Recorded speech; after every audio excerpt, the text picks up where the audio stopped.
Merhaba, ben Semira. Ben Vahit. İran turist rehberiyiz.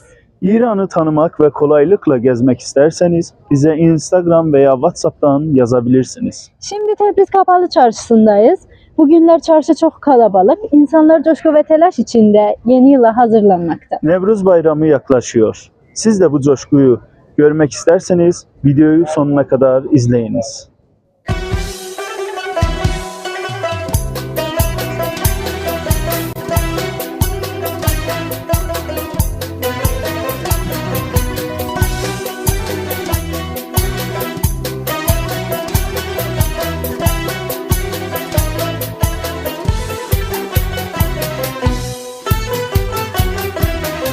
Bayram gelir elime elimize, nəğmə düşür dilimə dilimizə.